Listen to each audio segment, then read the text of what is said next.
About 18 months ago, I had an idea to create something to simplify photography for anyone, everyone, regardless of where you are with your photography. I wanted to make things simpler.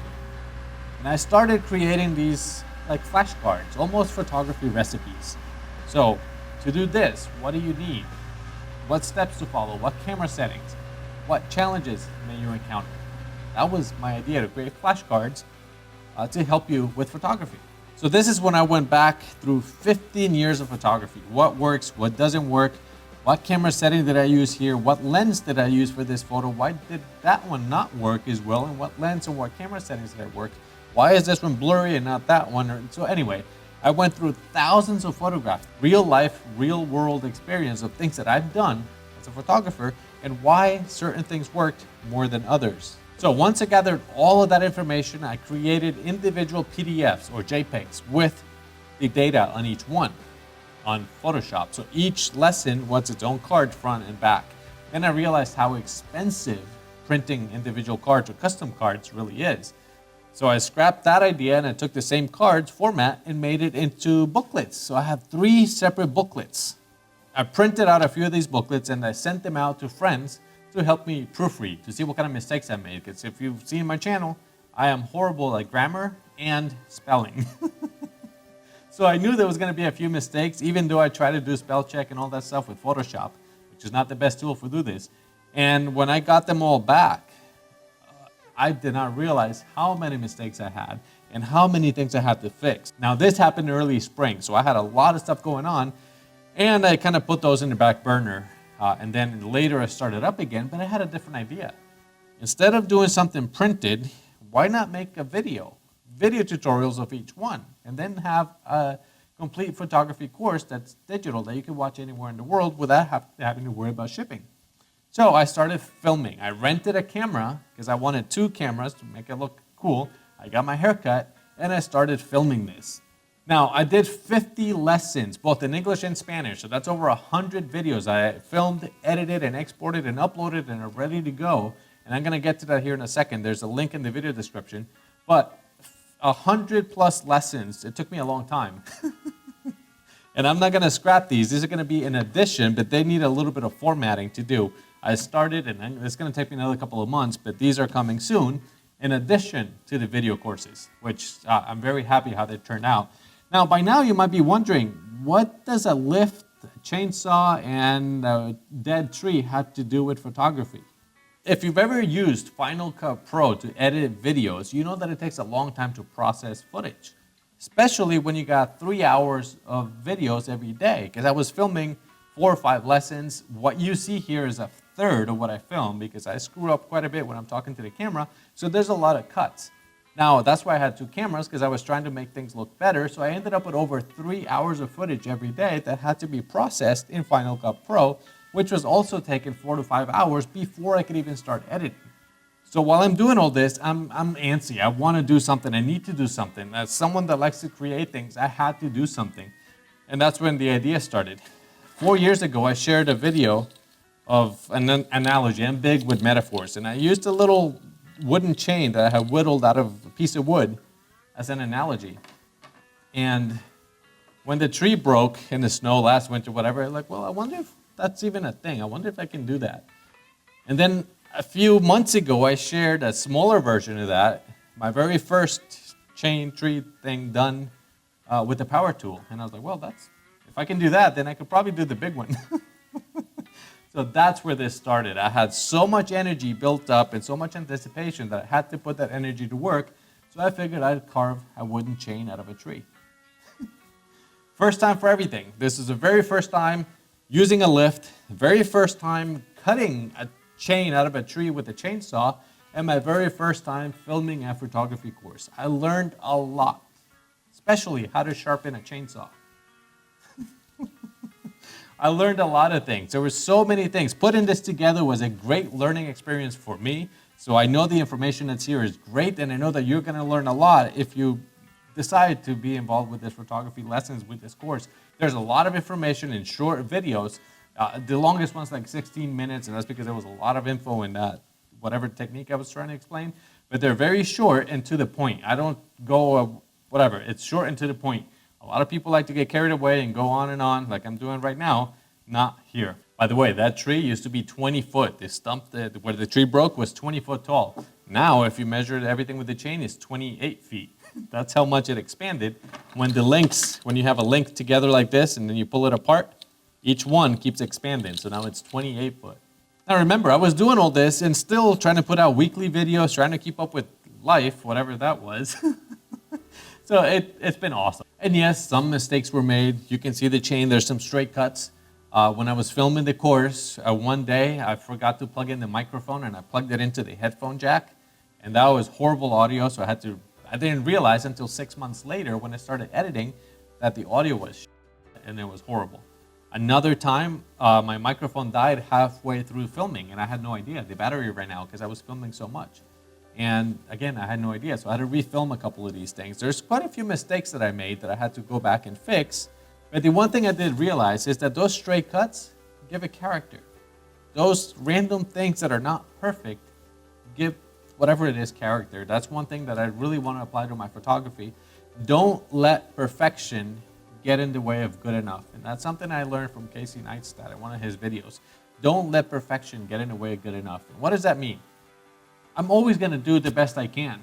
But tomorrow, I can do better. And I'm always going to try to improve. And I know that everything I put into this is the best I can for where I am today. Maybe tomorrow I can do better. But right now, this to me is the best I have, the best I can. The most information that I could pack into these things, into these lessons, is packed. And it's good information because I back everything. Everything here is something I've done.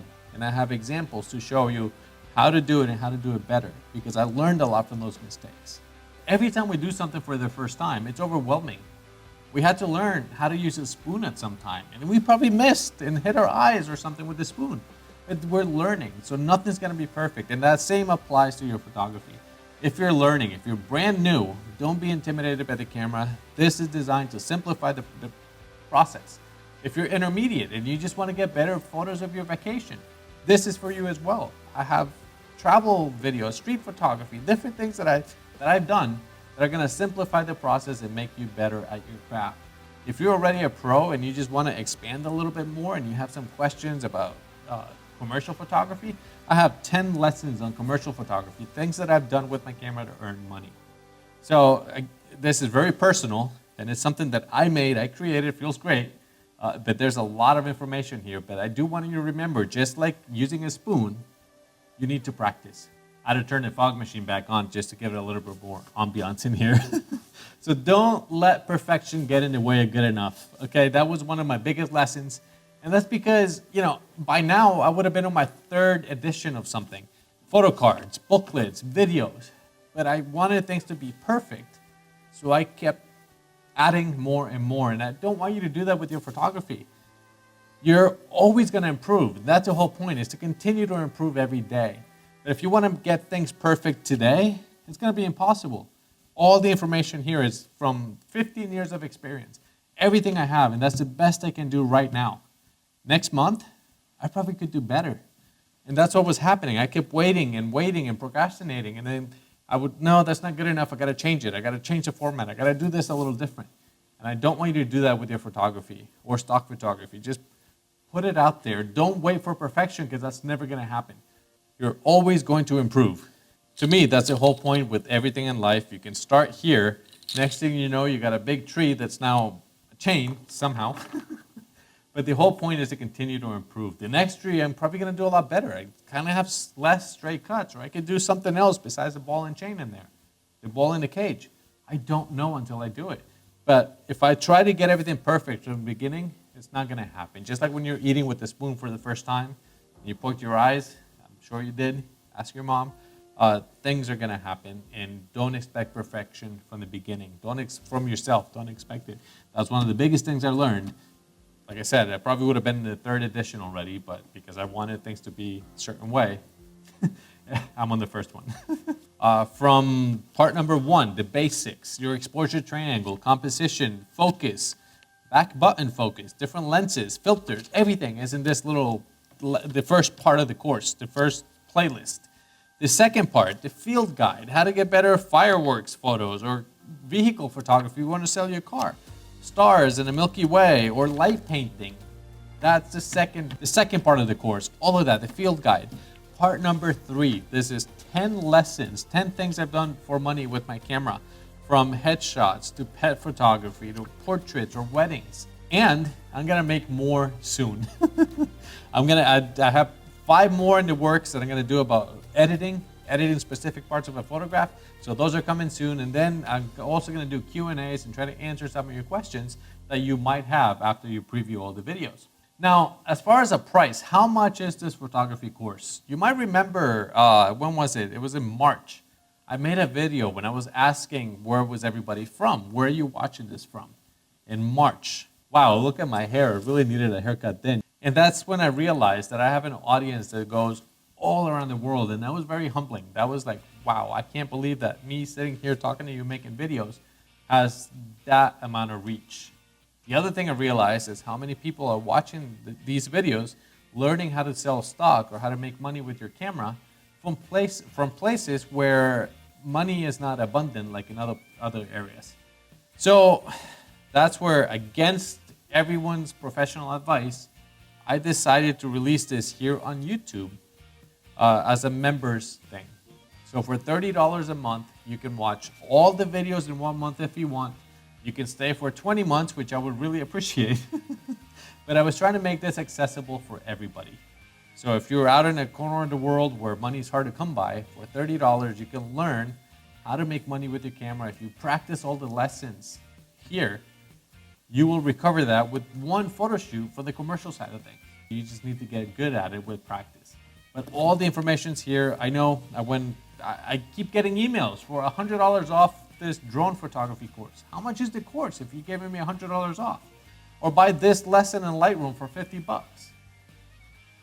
One lesson for 50 bucks, and I'm giving 50 lessons for $30 a month, and you can stay as long as you need to. I will be adding more lessons eventually, but for now, this is a great place to start, and there's plenty of information here where you can recover that investment with one photo shoot. The biggest thing, guys, is I'm not trying to get rich from you. I'm trying to share the information. I just want to recover what I invested into this. It's been a year and a half of thought on how to do this. I rented a camera, which cost me money. I purchased equipment, background lighting, and other stuff that cost me some money too. I just want to recover some of my time and investment. That's why I'm just sharing it as low as I can to reach as many people as this can as well. And now with YouTube doing the different audios and dubbing and stuff like that, then this will probably reach a much larger audience around the world, multilingual, if that's the thing. I did film it in English and Spanish. There's some things that don't translate, and I wanted to keep some of those more specific. But if I could speak more languages, I probably would do it in multiple languages as well. But for now, this is what I have, and I'm going to be posting it here on YouTube as one of the members, the member categories. Now, if there is a little bit more demand, I will add more lessons on stock photography. I could probably do 10 more lessons about stock photography step by step, beginning to end. But the most important thing in stock photography is to get good photos. So this will definitely help you get better photos for stock photography. The rest is just how to upload and where. But if you could dominate your camera, if you know what everything does and you can get good quality images, that's literally all you need for stock photography. So everything is here. And like I said, there's 10 lessons on commercial photography, 10 different things that if you have the right equipment, you can do these 10 things and recuperate the investment and then some. Invest in yourself by learning these things.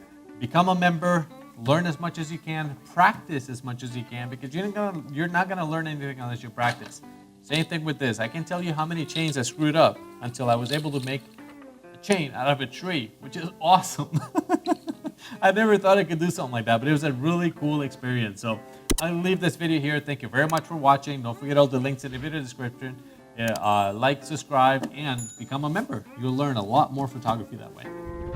Peace.